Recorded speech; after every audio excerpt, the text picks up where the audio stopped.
السلام عليكم ورحمة الله وبركاته. يا ريت في بداية الفيديو تصلي على النبي، ولو مش مشترك في القناة تنزل تشترك دلوقتي حالا وتفعل زر الجرس عشان يوصلك كل الفيديوهات الجديدة. وما تنساش اللايك والشير للفيديو. خالد الغندور بيهاجم علي معلول. تعال نسمع الأول خالد الغندور قال إيه، وتعال ارجع لي تاني عشان في مفاجأة كده شايلها لك ظريفة وهتضحكك في آخر الفيديو. تعال نسمع الأول كابتن خالد الغندور قال إيه على علي معلول. يلا بينا. لان علي معلول احد اهم اسباب خساره النادي الاهلي الدوري.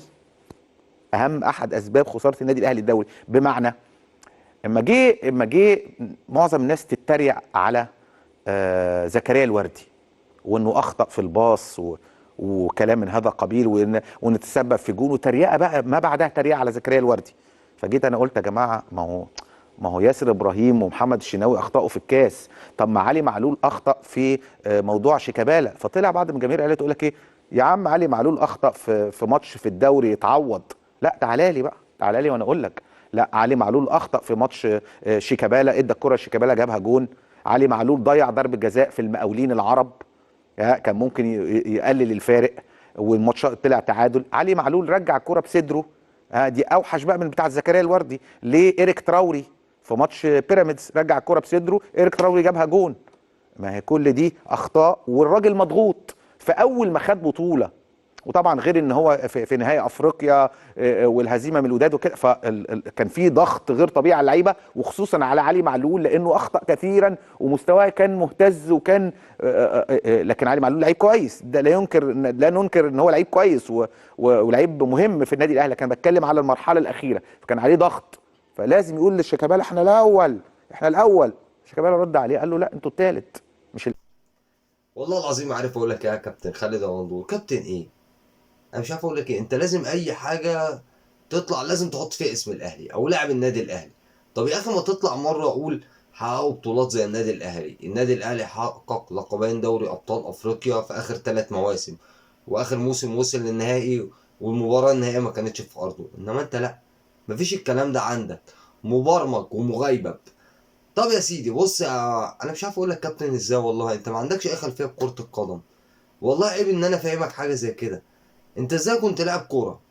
اولا يا كابتن خالد يا غندور، لو هتقارن زكريا الوردي بحد، قارنه بحد نفس مركزه، مركز 6، حمدي فتحي او ديانج.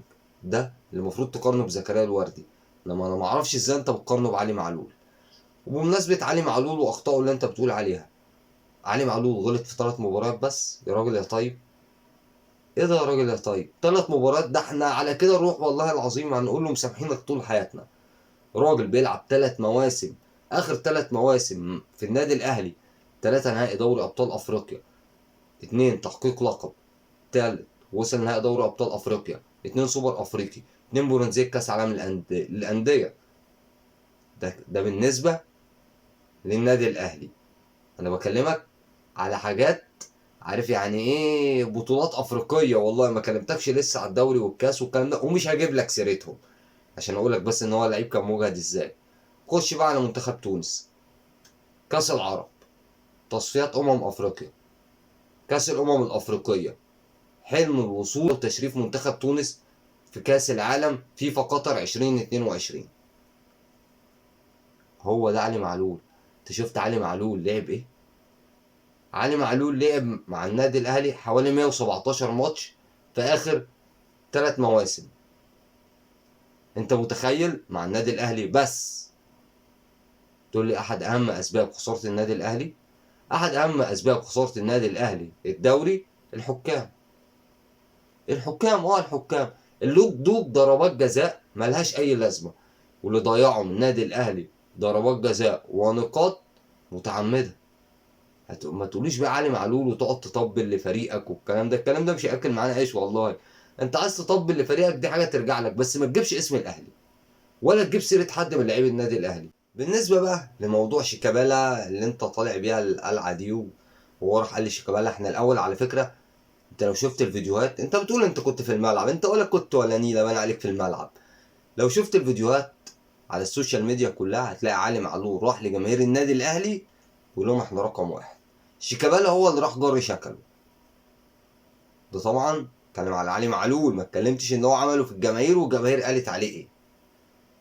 لو تلاحظ بعد احتفال النادي الاهلي بالهدف الثاني احمد سيد زيزو وعلي معلول سلموا على بعض. طب اشمعنى زيزو ما عملش مشكله مع علي معلول؟ انت مش لاقي حاجه عايز تطبل وخلاص؟ طب يا كابتن خالد، عايزين نسمع عليك كده جمله حلوه تقولها لنا تفيدنا بمعلوماتك الكرويه. سمعنا كده معلومه كرويه، يمكن اول مره نسمع حاجه كويسه منك. بطل افريقيا في الكونفدراليه، وبطل مثلا بيلعبوا بعض، لكن افرض انا يعني مش هينفع ابقى بطل الاثنين، لان انا كل واحد بيشارك في بطوله افريقيا، يعني ما ينفعش اشارك في الكونفدراليه وفي دوري الابطال مع بعض. قول والله يا كابتن خالد، والله تصدق انا ما كنتش اعرف، انا ما كنتش اعرف المعلومه دي. يعني ما ينفعش اشارك في دوري ابطال افريقيا والكونفدراليه مع بعض؟ انت اتعلمت كوره فين؟ انت بتكلم، انت بتخاطب انهي فئه؟ انت بتخاطب مين؟ والله بجد انا عايز اعرف انت بتكلم مين، بتوجه كلامك ده لمين؟ لناس ما بتعرفش حاجه عن الكوره، هو ده معناها. انما انت بتخاطب جماهير ناديك، جماهير نادي الزمالك وجماهير النادي الاهلي، ان هي المعلومات القيمه دي. فالمعلومات القيمه دي لو حد لسه طفل صغير عنده معلومات كرويه اكيد عارف المعلومه دي. ايه اللي انت بتقوله ده؟ والله العظيم انا ما بصدق المعلومه اللي انت بتقولها. تخيل انا اول مره اسمع حد مذيع يقول المعلومه دي، لانها ما ينفعش تتقال، والله ما ينفع تتقال، دي ما ينفعش تتقال نهائي. يا ريت ما تنساش تشترك في القناه وتفعل زر الجرس عشان يوصلك كل الفيديوهات الجديده.